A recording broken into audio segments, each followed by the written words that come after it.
Hello, this is the Ramblings of an Indisciplined Mind podcast for Thursday, May 5th, 2016. As of the time of this recording, Sierra is still missing.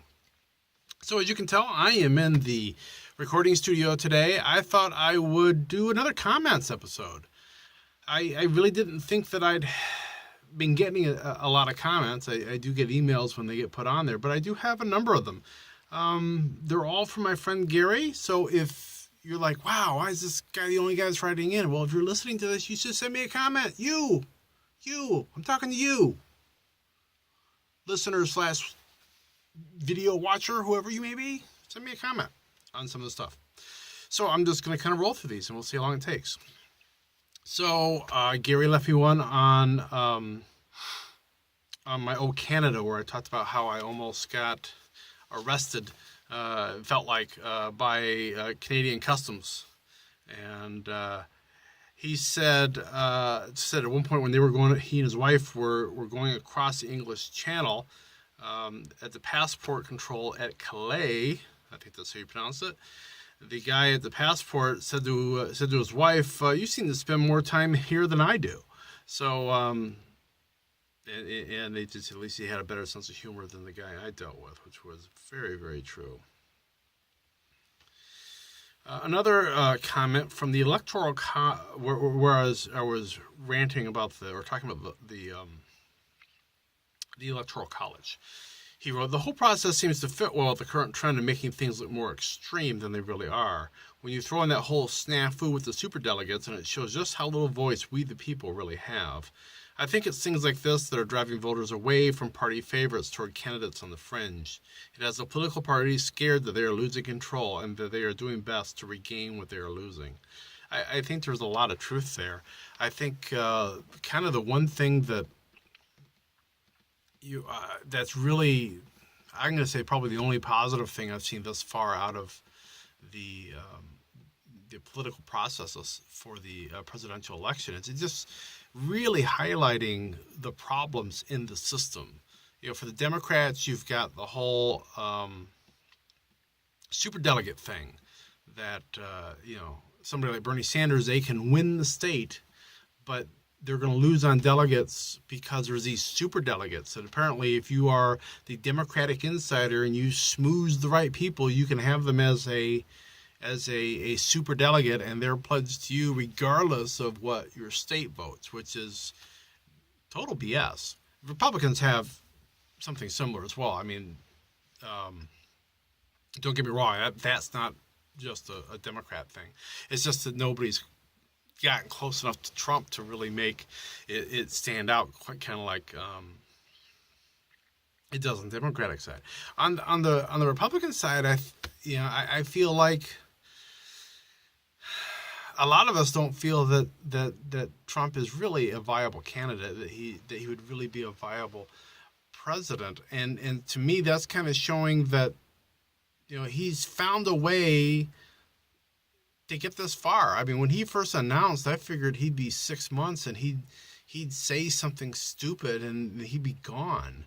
And here we are. It's looking all but certain we're going to have him as the Republican nominee, unless there's some shenanigans that happen at the convention. And in which case, I get the feeling that the Republican core doesn't want him as a candidate. But unless they're going to do something wacky at the convention, they're probably going to be stuck with them. And then if you do something wacky at the convention, then you're short-circuiting your primary process. And, so once again, they're kind of, both of these parties are kind of stuck in that the way they do business, the way they want to do business is kind of being shown, like Gary says, just how little input we the people actually have and who gets picked. So I actually kind of really hope that Bernie was going to be close enough that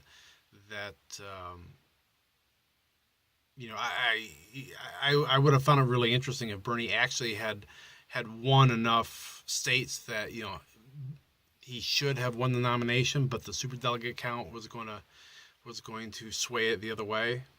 That would have been really interesting. They'd have to have some really interesting things to say to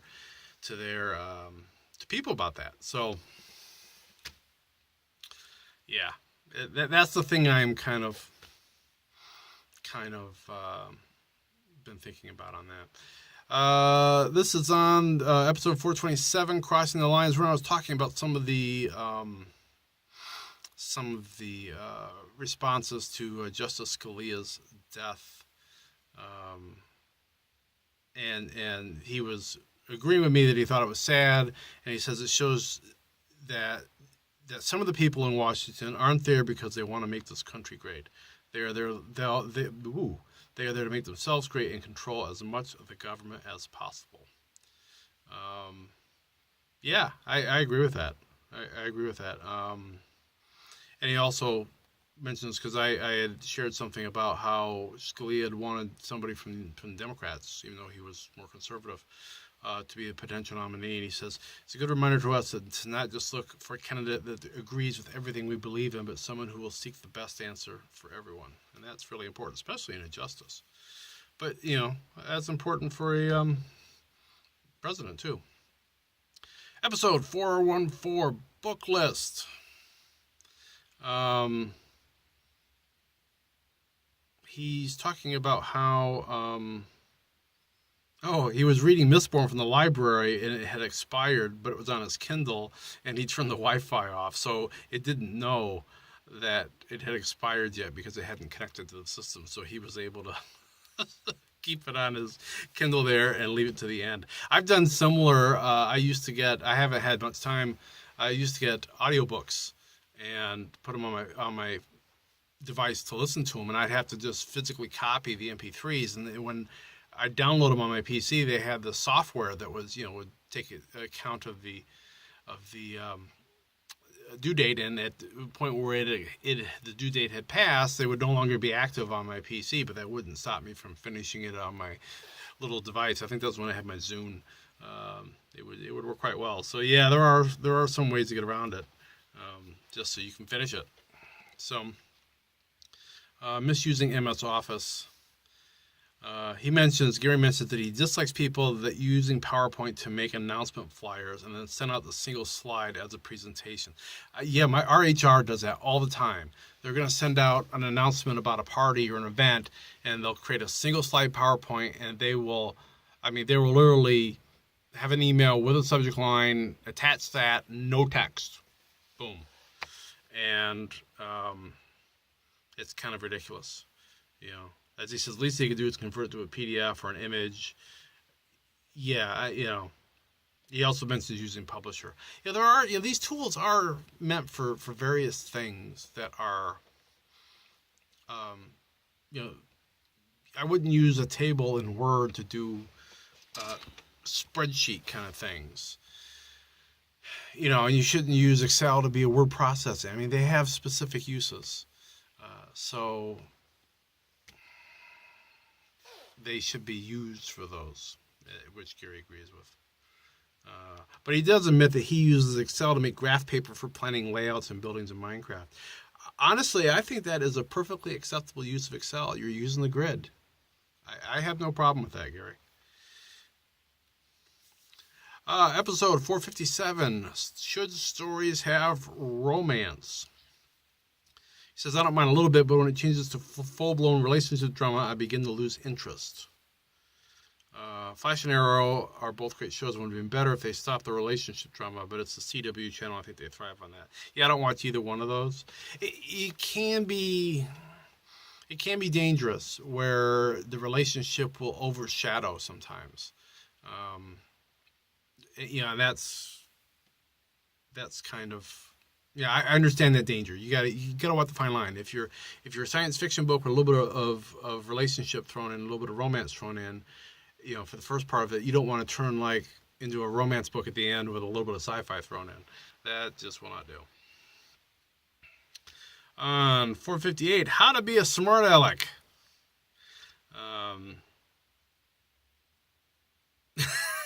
I forget what it was I said. I remember saying that I want somebody to come to my funeral and say something. I can't remember what the something was. But since Gary offered that since he loves all things smart alecky, snarky, and sarcastic, he would be happy to come to my funeral for free just to make that comment. No need to pay me. No need to pay me. Gary, you're on.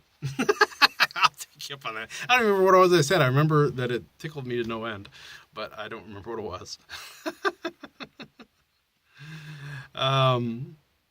This is on 459 editing progress. He says, were you cooking baking while recording this one, or was that just some lovely Michigan spring weather? Yeah, if it sounds like I'm cooking bacon or frying a hamburger, you know, cooking fried chicken, anything like that, it's rain.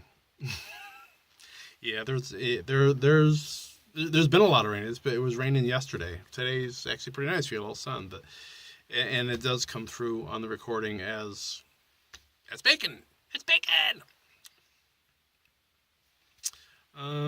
Let's see. Oh, he was talking also about the episode 466, Mythbusters Redux. He says, I'd be skeptical of a reboot of that show. There are so many other good ones available, like Outrageous Acts of Science. Oh, I haven't heard of that one. I'll have to check that out. I'll have to see what that's out. I'll have to Google that up and see what that's at. I've not heard of that one, Outrageous Acts of Science. I like the title. It sounds pretty cool. Let's see. 469, Rogue One. He says, I just watched that teaser this morning. I'm guessing J.J. Abrams is still involved due to the lens flares. I think he's producer. I think maybe. I don't think he's directing it. It did look interesting, especially that bit when they were moving the Death Star's dish into place.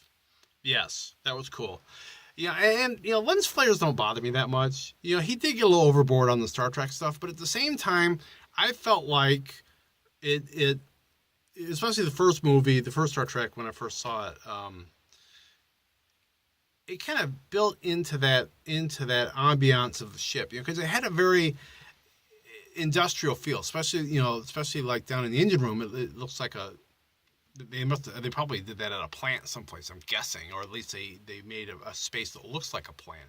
So really industrial. So the bit with the lens flare was kind of like, it seemed to me like, well, we got kind of these raw bulbs in the back, back here, raw light bulbs. We don't have like these nice lighting fixtures that kind of muffle isn't the right word, but mute the light a little bit. So I kind of felt like it lended itself to the ambiance a little bit. Now I will say, for the Beyond Darkness, such a big deal had been made about them after Star Trek that by the time I went and see that, they did really stand out, because everybody was like, oh my God, it's lens flares, so. But yeah, they didn't really bother me all that much. Just saying. All right. Episode 470, Nerd Knowledge Fail. He was commenting on the fact about, apparently he said something that I thought was him calling me out by getting the Bothans thing wrong when I was talking about many Bothans had died. And he was thinking the same thing. I think it would be cool to include Bothans, even though the line isn't about this Death Star, but about the next Death Star. But maybe, like, all right, we're going to send you in, but if you fail, we got these Bothans sitting over here. They're ready to go. So, if you don't, we need you to do this, but, we have a backup plan, or maybe Bothan's helper or something. It'd be cool to include the Bothans a little bit there. It would be neat. Even though I realize that we're talking a New Hope Death Star and not Jedi Death Star, and that's when the Bothans were involved now. But, and he said, please tell me it was still Mon Mothma that said that. And I believe that is the case. I believe that's the case. Although I'm not gonna swear to it, because I'll probably screw up. Episode 471, Fitness. I'm still trying to convince myself to use the paid time off I get for going to the gym. Maybe this week? How are you doing, Gary? I'm not doing that good myself. I'm just, capstone. That's really all I need to say. Capstone.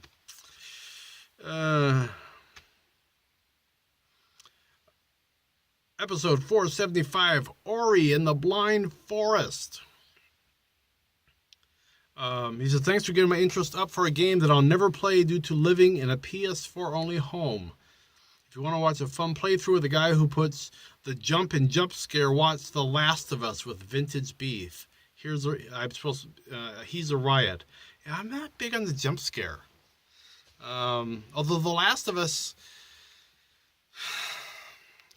looks kind of interesting to me. I think it's mainly because I know it's the zombie thing, and zombies and me are just like, yeah.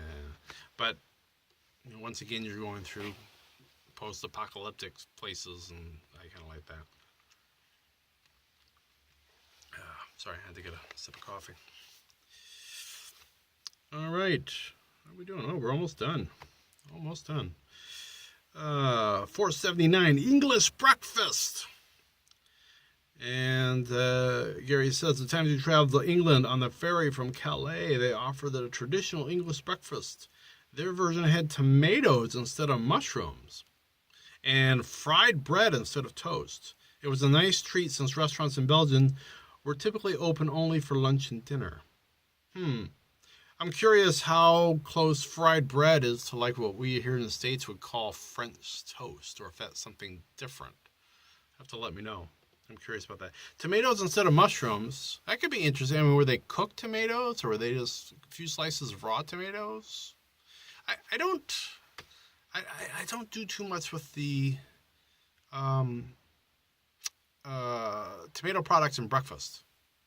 Even when I'm having hash browns, I typically will not put ketchup on them unless I really feel like they need something to give it a little zip. So that would be different for me. I don't know how well I would adjust to that, but it'd be interesting to try. I never thought about having mushrooms for breakfast before I went to England either, so that was a new one to me.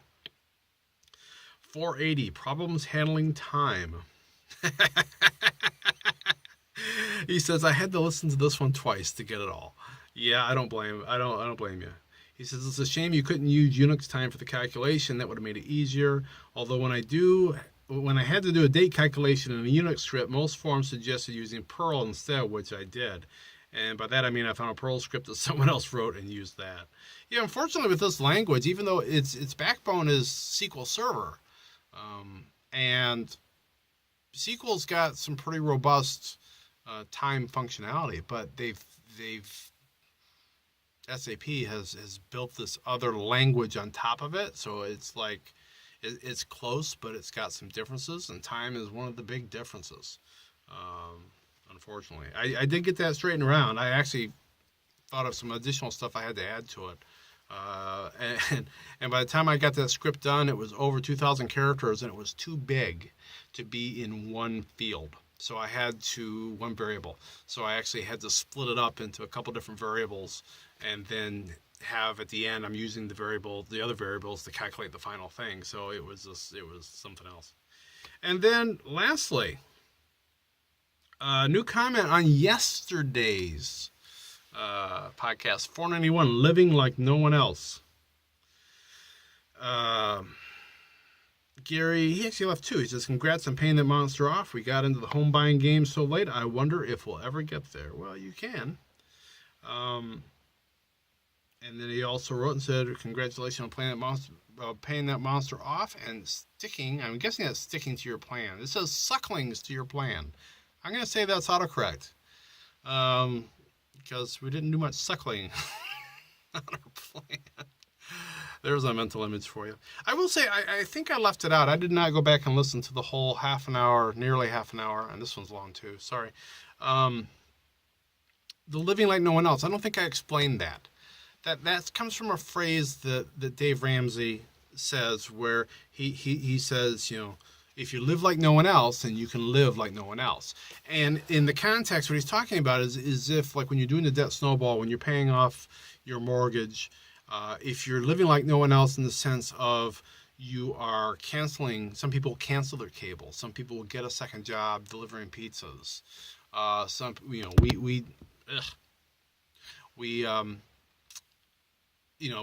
talked about we simplified our meal plan down to reduce the amount of groceries that we were buying, things like that. Things that most people won't do to get their financial lives in order. So living like no one else in that sense. And then the second one, so you can live like no one else, is so that now you've got all of your income working for you, you can build up wealth, and then you can do the things that you really want to do and do kind of the traditional meaning for living like no one else. So I think I forgot to go through that um, yesterday. So I should readdress that today and just explain that a little bit. Anyway, we're past the 20-minute mark. I'm going to go ahead and stop this here. I will be back tomorrow. I'll be talking to you then. I'm really hoping next time I do a comments one, I'm going to have to obviously do it more often than every 3 months, that I have at least one comment from somebody not named Gary. So if your name is not Gary and you listen to the show, send me something. And I'll read it here and I'll respond, because that's what I do. Anyway, back tomorrow. Talking to you then. So, be seeing you.